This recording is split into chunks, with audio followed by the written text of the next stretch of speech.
try and put this attention, from a Zen perspective, into what we're doing now. It's really easy for me to put my attention into, TV. That's not really what I'm doing. What I'm doing when I watch TV is I'm sitting down. This doesn't seem like much, but if I start to notice that I'm sitting down, if I pay attention to sitting down, if I pay attention to how I'm sitting down, it becomes very interesting. It's very different. TV will start to lose.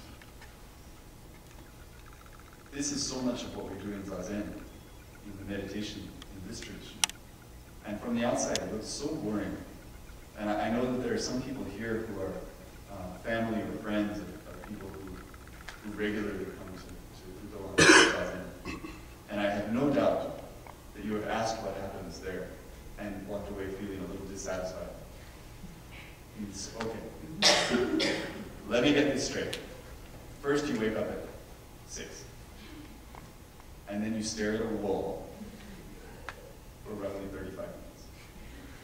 And the person who's telling you this is saying, yeah, it's great. That can be very hard to swallow. But what you find, if you put your attention into sitting there, is that it's really a full activity. There's really a lot to do. Now, what you can do when you sit in zazen is you can watch TV. You don't need a TV to watch TV, you all know that. Right? We used to joke in the monastery that everybody has 3 channels. Maybe 4. 4 if you get cable. There's the past channel, there's the present channel, there's the future channel, and then, to be honest, there's something kind of like Cinemax. It's just kind of a fantasy channel. And everybody has their own pornography. Pornography doesn't have to be what we think it is. For some people, pornography is a house, right? You just sit there and you just design that house. And then the next morning you get up at 6:30 and you do it again. And you do it again. You can feed yourself in this way for a long, long time. And the past channel for most people comes in really, really well. You get great, great reception. And the future channel has endless, wonderful programming. It's all exciting. Everything in the future channel is wonderful. You know it's true. The present channel gets terrible reception. The present channel requires, and this is essentially what's happening in zazen, is this thing where you're holding the bunny ears kind of with one hand, and you put the other hand over here, right, and you get just the right distance. And then you can see the present channel. This is zazen. It takes this kind of tweaking. It takes this work, and it takes this decision.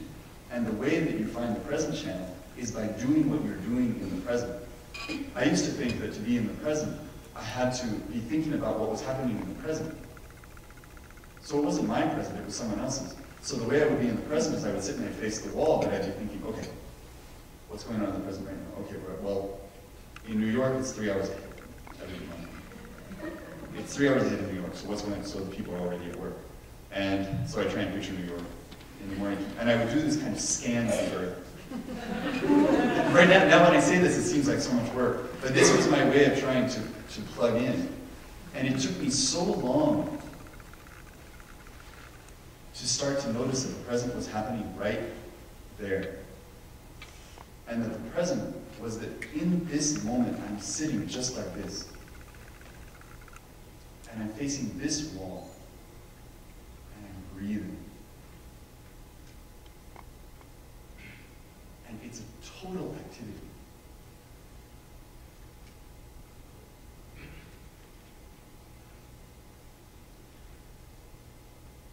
If I say sit still, and you're all in these kind of semi-comfy chairs, I say just sit still.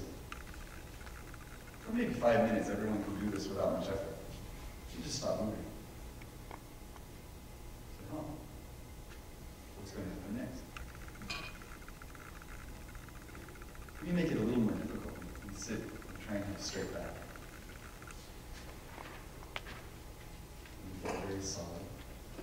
only say sit still. And you'll find if you do this, you have to decide to sit still in every moment in order to sit still. Sitting still is not doing nothing. Sitting still is incredibly active. And sitting still requires a tremendous awareness of where you are. And if you ever come to Udalani, where we sit, you'll see I sit facing out in case there's some sort of emergency. And everyone else is facing the wall. So I get to watch. I'm not supposed to watch, but I get to watch it. And what you see is that when someone is really trying to do this, when someone is really paying attention, when someone has their awareness in the present, that they sit kind of like this. But that after a while, almost anyone, they'll start to think about something that's kind of interesting, happened yesterday.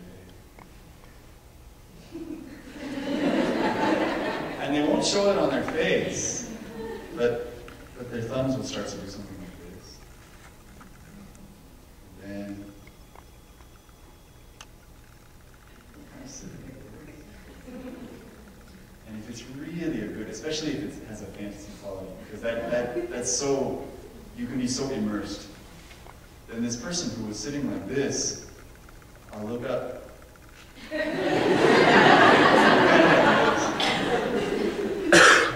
And then they notice. Oh. And I can kind of smile when I see this because it's happening. But where that practice is really happening is in that moment of remembering. It's like, oh, I'm here. I was always here. And so you come back. And you come back. And you come back. It's so simple. And zazen is kind of the playground for this. It's where we start to notice that even when I'm doing nothing at all, even when the only thing in front of me is a wall, I'm so distracted. My mind is so busy. I keep myself so entertained all the time. So it's nice sometimes to take away all the toys. But spiritual practice is not about sitting still. It never has been. It's dynamic. It's about how you move in the world. And so you learn through zazen or through something about this coming back, and this coming back, and this coming back. And that way when you stand up and you move around and you go to your job and you go to your family, you find that there's something to come back to.